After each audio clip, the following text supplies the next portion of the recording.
Hello बच्चों, Sunil Kumar classes में आपका स्वागत है। आज हम कर रहे हैं इशू ऑफ डिबेंचर की थर्ड वीडियो। सेकेंड वीडियो में मैंने वेंडर वाले क्वेश्चन सारे नहीं कराए थे, सारे केसेस, क्योंकि अगर सारे केसेस एक साथ करा दो तो खिचड़ी बन जाती है और बच्चे परेशान हो जाते हैं कि ये क्या हो गया। तो इस बार मैंने खिचड़ी नहीं पकने दी।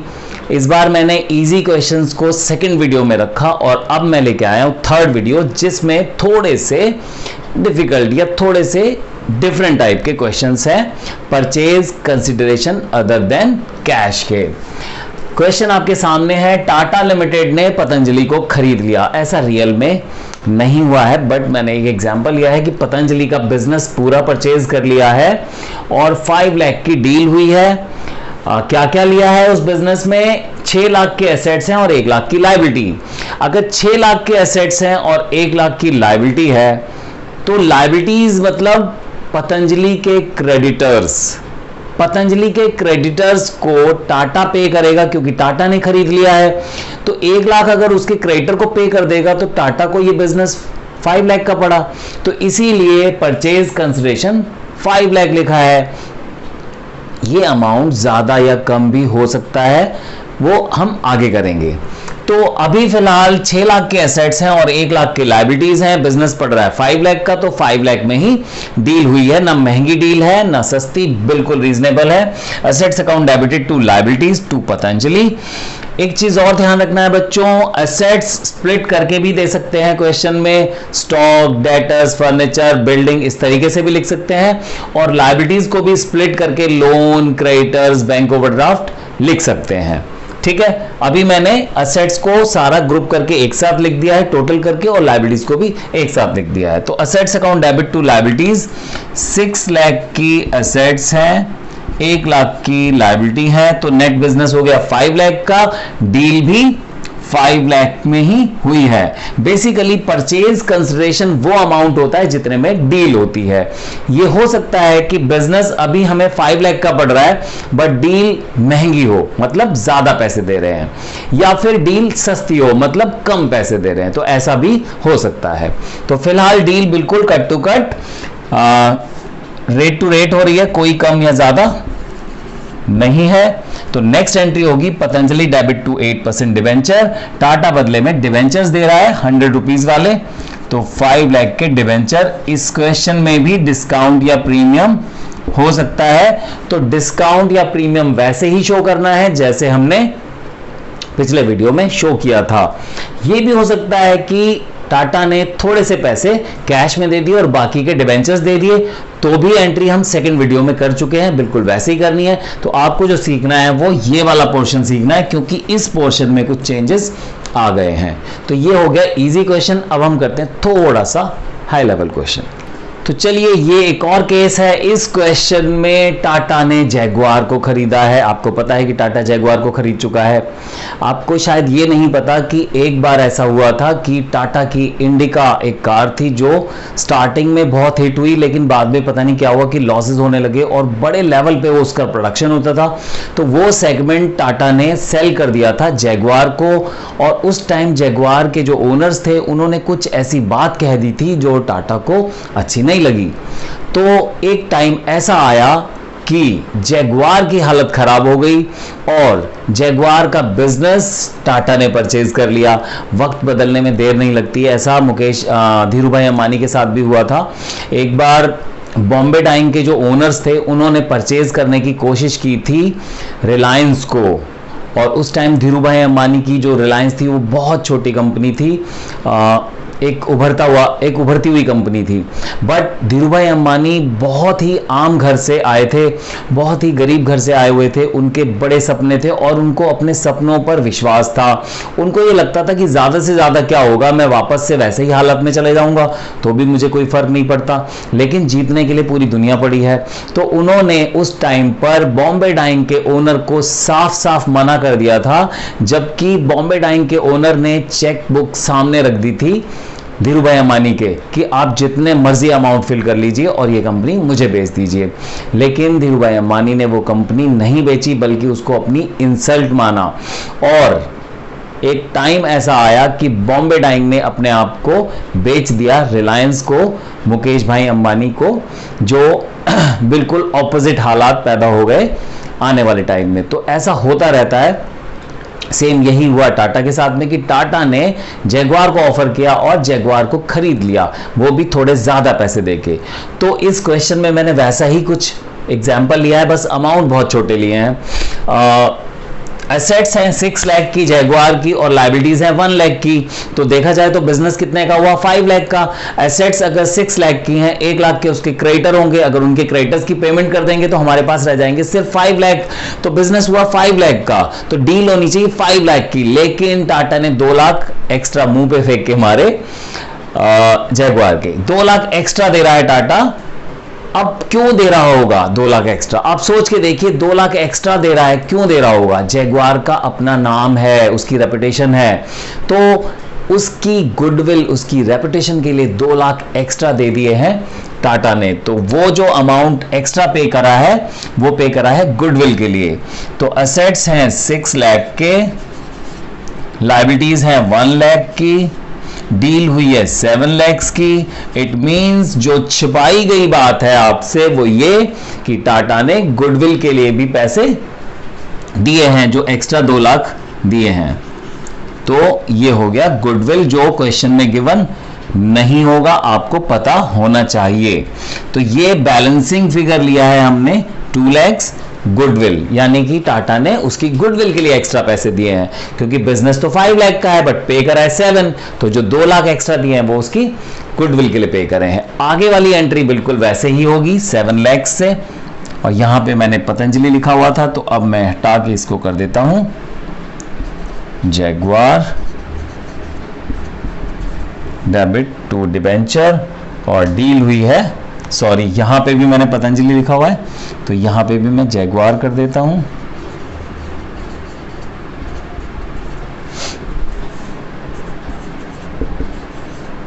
$7 लाख। तो आई होप आपको समझ आ गया होगा। अब हम एक और क्वेश्चन करते हैं जिसमें सामने वाला कह रहा है यार खरीद लो मेरा बिजनेस, भाई खरीद लो, मुक्त करो मुझे इस घटिया बिजनेस से। विजय माल्या, अपना विजय माल्या, किंगफिशर एयरलाइंस खरीद लो यार, कुछ भी दे दो अमाउंट, जो मर्जी दे दो, खरीद लो, ठीक है। तो वो वाला केस करते हैं। तो चलिए, अब जो सिचुएशन है इसमें विजय माल्या टाटा के पैरों में गिर गया और कहने लगा ये मेरा किंगफिशर लॉस में जा रहा है, भाई खरीद लो, कुछ पैसा दे दो, मेरे काम आ जाएगा। अब टाटा को इंटरेस्ट नहीं है। टाटा, आपको पता है टाटा की पहले भी एयरलाइंस थी, महाराजा एयरलाइंस, जिसको गवर्नमेंट को बेच दिया था उसने, जिसको बाद में एयर इंडिया कहा गया। तो टाटा को वैसे भी इंटरेस्ट नहीं है, लेकिन वो पैरों में ही गिर गया, तो टाटा ने कहा चल ठीक है, बोल कितने पैसे। तो कहता है कि मेरे एसेट्स हैं 6 लाख के और मेरी लायबिलिटीज 1 लाख है, नेट बिजनेस 5 लाख का है, दे दो आपको जो देना है। तो टाटा कहता है चल 4,50,000 रख, ठीक है, 4,50,000। असेट्स हैं 6 लाख की, लायबिलिटीज 1 लाख की। अगर 6 लाख में से 1 लाख की उसकी लायबिलिटीज की पेमेंट हो जाएगी तो बच जाएंगे 5 लाख, यानी बिजनेस हुआ 5 लाख का। पर इंटरेस्ट नहीं है किसी को आपके बिजनेस में, तो भाई पूरे पैसे क्यों देगा कोई? कहता है कि मैं तो 4,50,000 दे रहा हूं, चाहिए तो ठीक है, नहीं तो मैं जा रहा हूं।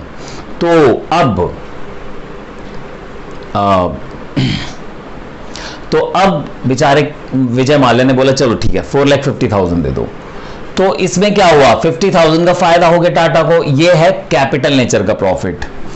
6 लाख के एसेट्स हैं, ये मैं फिर से आपको याद दिला दूं कि एसेट्स को स्प्लिट करके लिखा हो सकता है, स्टॉक, डेटर, फर्नीचर, आप एक साथ डेबिट कर देंगे, stock debit, furniture debit, building debit, machinery debit, ठीक है, अगर स्प्लिट करके होगा। एसेट्स अकाउंट डेबिट 6 लाख और लायबिलिटीज हैं 1 लाख की, तो 5 लाख का बिजनेस हो गया, लेकिन डील हुई है 4,50,000 हमेशा परचेज कंसिडरेशन, हमेशा आपका वो अमाउंट है जो डील हुई है।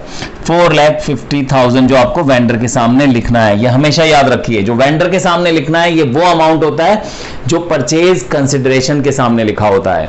तो परचेज कंसिडरेशन 4,50,000 है, वही अमाउंट हमें लिखना है वेंडर के सामने, यानी किंगफिशर के सामने। तो 50,000 का जो कैपिटल प्रॉफिट हुआ है ये टाटा के लिए कैपिटल रिजर्व है, कैपिटल रिजर्व में डाल दिया जाएगा इस प्रॉफिट को, ठीक है, तो हम ये एंट्रीज कर रहे हैं टाटा की बुक्स में। तो कैपिटल प्रॉफिट हुआ है 50,000 का, ये चला जाएगा कैपिटल रिजर्व अकाउंट में। और 4,50,000 जिस अमाउंट के लिए डील हुई थी उसके डिबेंचर्स दे दिए गए हैं टाटा को 4,50,000 के। तो चलिए एक और केस करते हैं बच्चों। ये क्वेश्चन मैंने 2009 फॉरेन से लिया है, टीएस ग्रेवाल में भी है।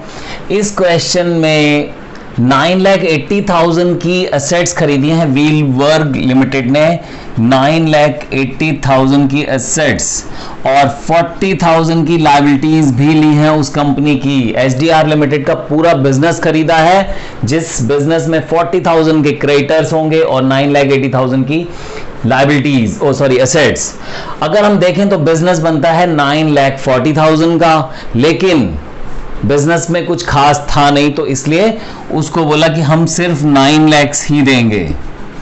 बिजनेस बनता है 9,40,000 का, बट उसको परचेज कंसिडरेशन में 9 लाख ही दिए गए हैं। तो इसका मतलब ये कि जो फायदा हुआ है वो है कैपिटल रिजर्व। कैपिटल नेचर के प्रॉफिट को कैपिटल रिजर्व में ही ले जाते हैं। तो 40,000 का सीधा सीधा फायदा हुआ है, बैलेंसिंग फिगर लिया है ये हमने। अब व्हीलबर्ग की बुक्स में ये एंट्रीज हो रही हैं। एचडीआर लिमिटेड डेबिटेड, जितना परचेज कंसिडरेशन है वही अमाउंट यहां पे आता है, ये ध्यान रखना है आपको। तो HDR limited 9 lakh, 2 debenture, 2 SPR, क्योंकि सिक्योरिटीज प्रीमियम रिजर्व, क्योंकि इस क्वेश्चन में लिखा हुआ है कि 20% प्रीमियम पे डिबेंचर्स इशू किए गए हैं। तो फिर वही बात, 9 लाख इंटू 100 अपॉन 120, क्योंकि रेट प्लस करेंगे, प्रीमियम का केस है। अब आपको 120 से डिवाइड करना है, 100 से मल्टीप्लाई करना है, तो आपको पता चल जाएगा कि डिबेंचर्स के सामने कितना अमाउंट आना चाहिए। अमाउंट आना चाहिए डिबेंचर्स के सामने और रिमेनिंग आ गया एसपीआर के अंदर 1,50,000। तो ये क्वेश्चन मैंने आपको बुक से करा दिया है। और अब हम करेंगे कोलैटरल सिक्योरिटी वाले क्वेश्चंस। तो चलिए अब हम करते हैं issue of debenture as collateral security. आपके दिमाग में आ रहा होगा कि कोई बैंक कोलैटरल सामान रखता है, एसेट रखता है, डिबेंचर्स कैसे रख सकता है कोई बैंक? बच्चों उसका रीजन ये है कि बैंक सेफर साइड पे चलना चाहता है। असेट्स उसके पास है नहीं मॉर्गेज रखने के लिए, कोलैटरल रखने के लिए कंपनी के पास। कंपनी बहुत अच्छी है बट रिस्क भी नहीं ले सकते, क्योंकि कंपनी अगर बर्बाद होती है तो पहले डिबेंचर होल्डर्स के पैसे दिए जाते हैं, उसके बाद ही बैंक वालों के पैसे दिए जाते हैं। ये बात बैंक्स को पता है। तो बैंक्स कहते हैं कि आप हमारे पास बेयरर डिबेंचर रखवा दीजिए कोलैटरल। अगर आपके पास कुछ सामान नहीं है रखवाने के लिए तो बेयरर डिबेंचर्स कोलैटरल रखवा दीजिए। अगर कुछ गड़बड़ होगी तो हम डिबेंचर होल्डर बन के आपसे पैसा मांगेंगे, और जब बैंक वाले डिबेंचर होल्डर बन के पैसा मांगेंगे तो उनको लाइन में आगे लगने दिया जाएगा। क्योंकि आपको मैंने अभी बताया कि जब कंपनी की हालत खराब हो जाती है और जब उसकी एसेट्स को सेल करके लोगों के पैसे दिए जाते हैं तो सबसे पहले डिबेंचर होल्डर्स के दिए जाते हैं, उसके बाद ही बैंक लोन के पैसे दिए जाते हैं। लेकिन अगर बैंक वाले ही डिबेंचर होल्डर बन के आगे लग जाएंगे तो उनको भी पैसे मिलेंगे। तो ये मैंने बहुत ही सिंपल और लेमन वाली भाषा में आपको समझाया जिससे बात समझ में आए। तो इसलिए कोई भी बैंक कोलैटरल के तौर पे, गिरवी के तौर पे डिबेंचर्स भी गिरवी रख सकता है। आपको ये पता होना चाहिए कि कोई भी बैंक पूरे अमाउंट का लोन नहीं देता है। अगर जैसे अभी 20% का मार्जिन चल रहा है तो 20% मार्जिन का मतलब अगर आप 10 लाख की प्रॉपर्टी बैंक के पास कोलैटरल रखते हो, मॉर्गेज रखते हो, तो आपको 8 लाख का लोन मिलेगा। इस क्वेश्चन में बिल्कुल वैसी ही कंडीशन है। 10 लाख के डिबेंचर्स मॉर्गेज रखवाए हैं, कोलैटरल रखवाए हैं, जब जाके 8 लाख का लोन मिला है कंपनी को, तो कंपनी की बुक्स में जो एंट्री होगी वो पहली entry bank account debited to loan account, और सेकेंड एंट्री होगी डिबेंचर सस्पेंस अकाउंट डेबिट।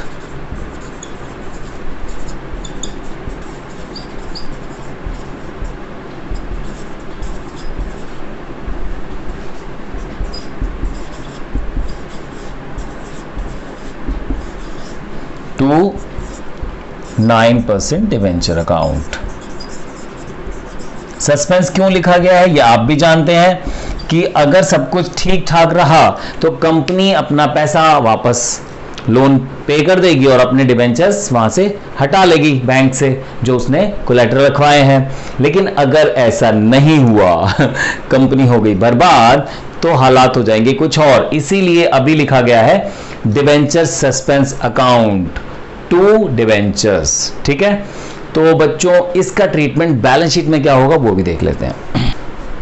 तो अब हम देखते हैं कि डिवेंचर सस्पेंस का ट्रीटमेंट यानी कि कोलैटरल सिक्योरिटी के केस में बैलेंस शीट में क्या इफेक्ट आएगा। लॉन्ग टर्म बोरोइंग देख रहे हो आप 8 लाख नजर आ रहा है, लेकिन उसको नोट में देखते हैं हम, वर्किंग नोट में कि कैसे सॉल्व किया। लॉन्ग टर्म बोरोइंग में लोन 8 लाख है, डिवेंचर को भी शो किया था 10 लाख, लेकिन क्योंकि डिवेंचर सस्पेंस है इसलिए 10 लाख में से 10 लाख माइनस करके यहां पे इसको कर दिया नील। ये लायबिलिटी अभी नहीं है, हो सकती है फ्यूचर में, इसलिए इसमें से सस्पेंस माइनस कर दिया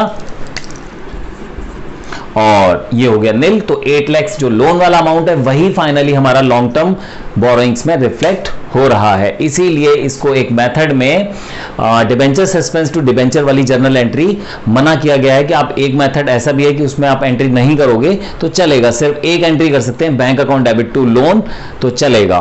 तो ये हो गया हमारा issue of debenture as collateral security.